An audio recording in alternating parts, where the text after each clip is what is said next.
Convosco,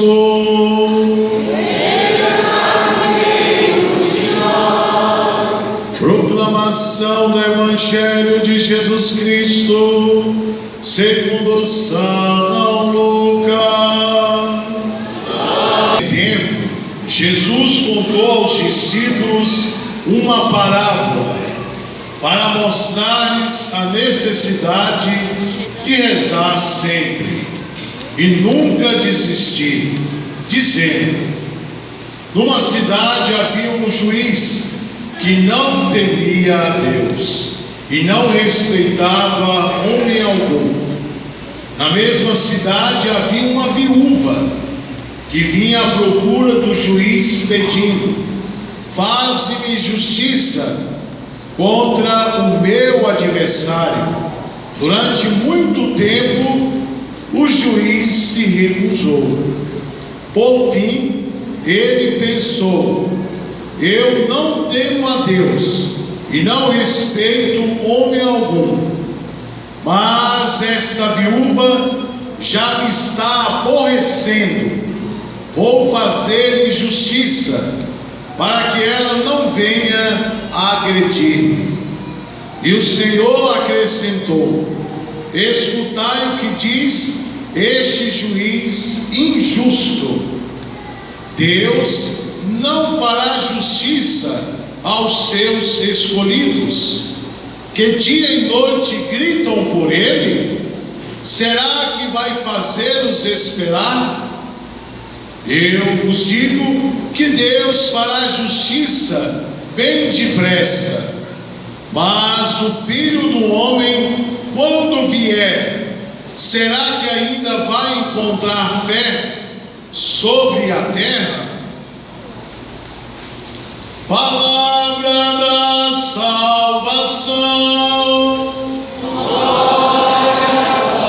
Matriz São Marcos e São Lucas. Hoje nós estamos em festa, não apenas festa social, mas também um elemento religioso. Ali está a imagem de um dos nossos padroeiros, São Lucas.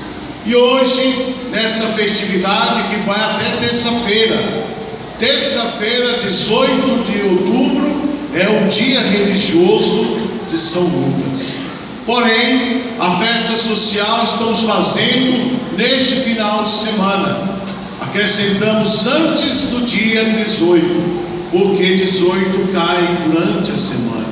Não é feriado, é um dia de trabalho para todos nós. Por isso celebramos este momento fraterno e religioso neste final de semana com a imagem de um dos nossos padroeiros.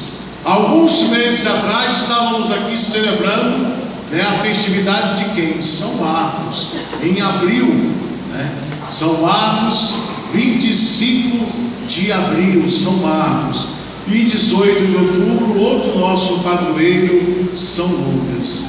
Dentro da 29ª semana do tempo comum, essa semana que nós iniciamos hoje, a palavra de Deus nos ensina a experiência de rezar sempre.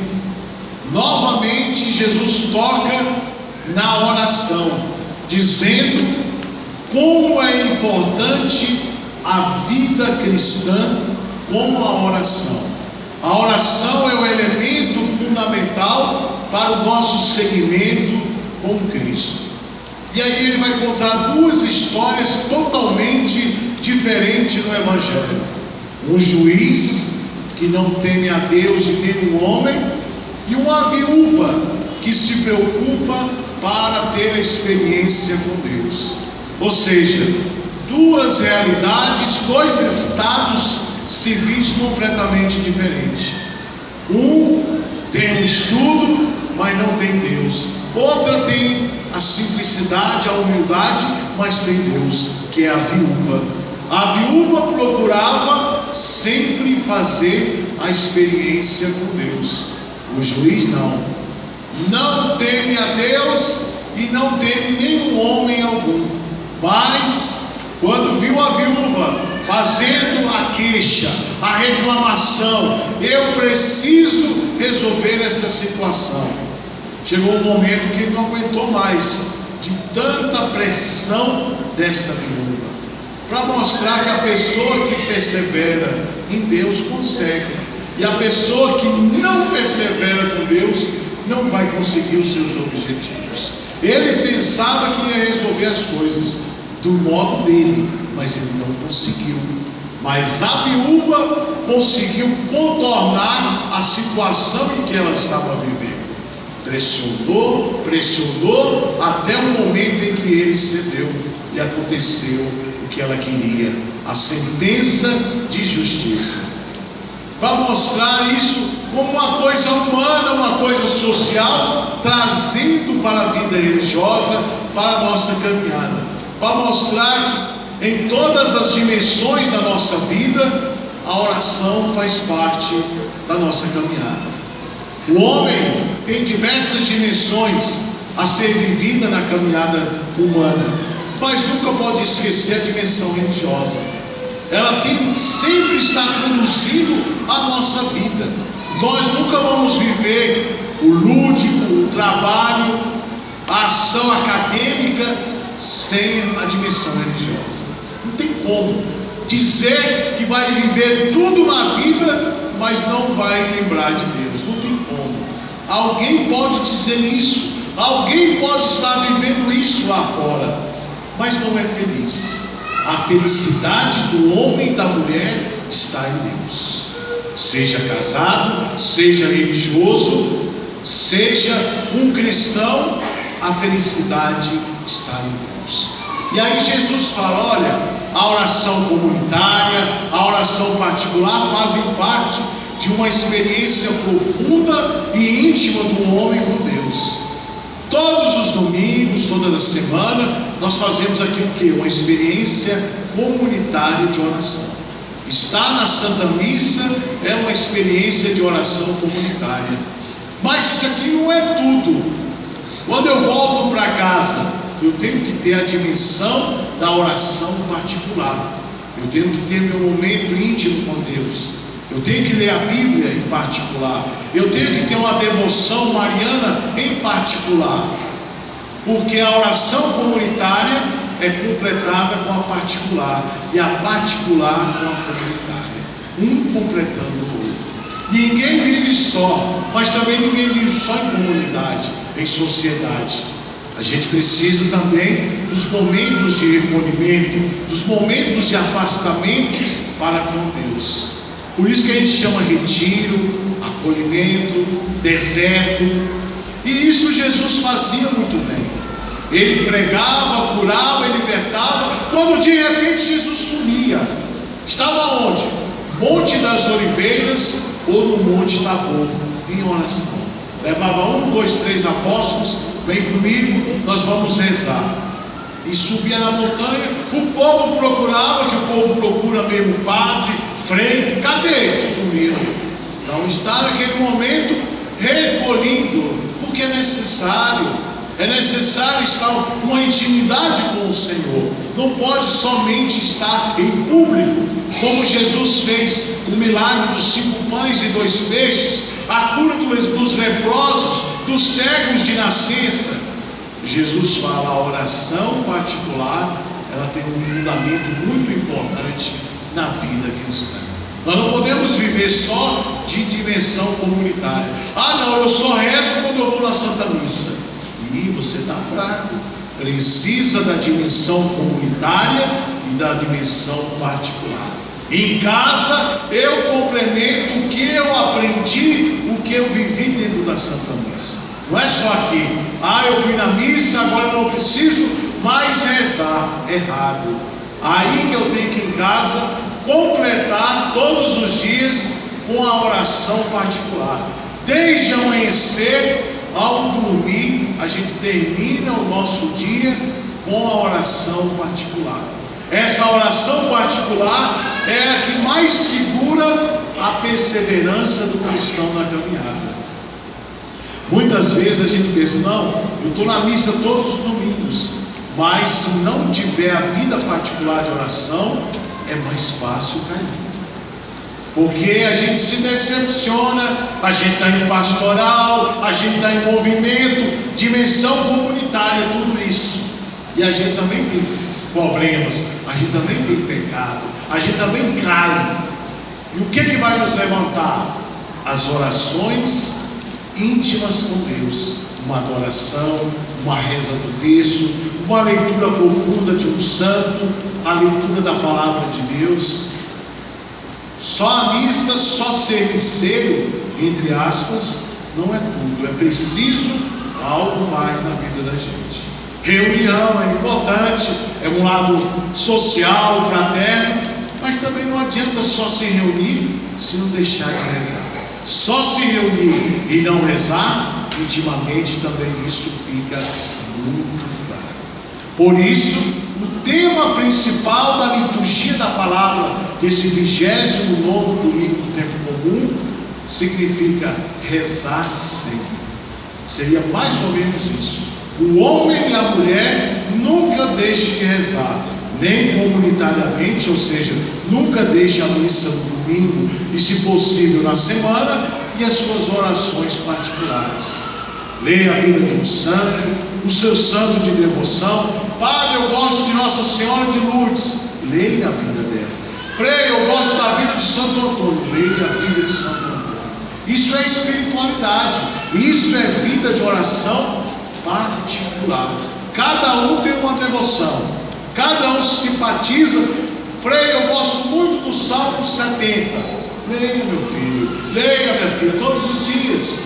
Faça desse salmo a sua vida com Deus. É isso que Deus quer de cada um de nós. Que não percamos o foco da dimensão comunitária e particular. Porque a comunitária é importante. A gente vê os amigos, os conhecidos, os irmãos de pastorais, de movimentos, mas isso não é tudo. Porque quando nós nos afastamos da igreja, é porque muitas vezes nós estamos só numa dimensão. E isso é o risco, isso é o perigo. Fulano se afastou da igreja, e às vezes a gente não quer saber por quê, qual foi o motivo. Com certeza é algo particular aqui, dentro do coração da pessoa. Às vezes faltou apoio, faltou oração, faltou acolhida. Tudo isso é os ingredientes de uma oração particular. Particular com o comunitário se casam. Não vivemos só de missa, não vivemos só de oração particular. Porque a gente vê na humanidade, na sociedade, todo tipo de pessoa. Não, eu preciso ir na igreja, eu rezo em casa e Deus ouve. Eu não preciso me confessar, eu me confesso com Deus. Olha o pensamento protestante. O protestante pensa desse jeito. Não preciso ir na igreja, eu me confesso com Deus, eu rezo dentro de casa. Pensamento ateu também está pairando no meio das nossas famílias. Da mesma forma, não, só ir na missa no domingo está bom, mas não pega a Bíblia. A Bíblia poeira passa e repassa lá na estante da sua casa, e você não pega ela de jeito nenhum. Aí é um grande perigo grave da pessoa, que sabe que a oração particular é a que vai me sustentar no meu dia a dia. Não estou dizendo que a comunitária não é importante, mas com a particular. Não vive só de missa, como também não posso viver só lendo a Bíblia e servir na igreja. Eu tenho que ler a palavra de Deus e estar na igreja. Um casamento perfeito, oração comunitária e oração particular. Não se vive uma coisa só. Marido e mulher com harmonia com os seus filhos. Não se pode viver só de um lado, ou não pode viver só do outro lado. Devemos viver dos dois lados em harmonia. E a vida espiritual nossa é essa: a harmonia de uma oração consciente. E temos em mente o exemplo da viúva, que persistiu, foi até o fim e conseguiu seu objetivo. Assim também deve ser o nosso.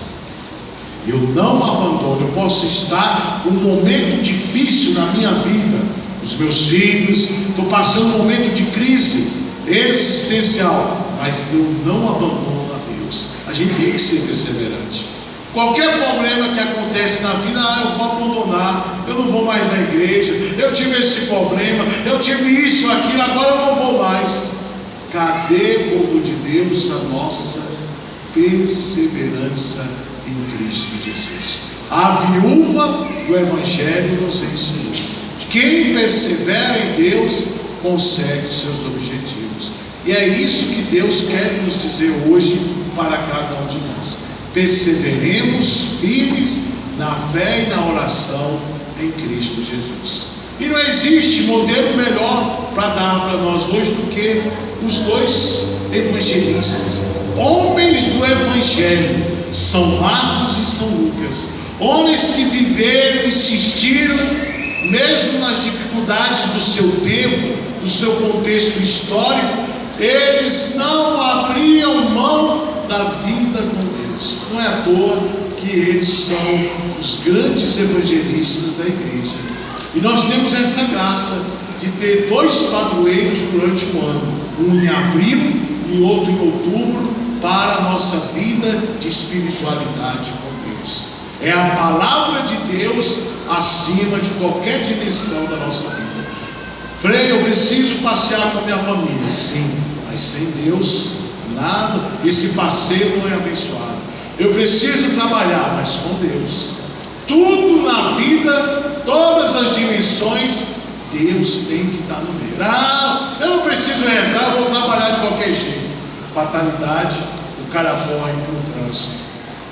Não é jogando praga, mas não se preparou. Foi de qualquer jeito para o trabalho e lá ficou. A gente tem que rezar quando sai, quando volta, porque a gente vai, nesse mundo violento, a gente não sabe o que vai acontecer lá fora, depois da missa. Então Deus me proteja e me traga de volta.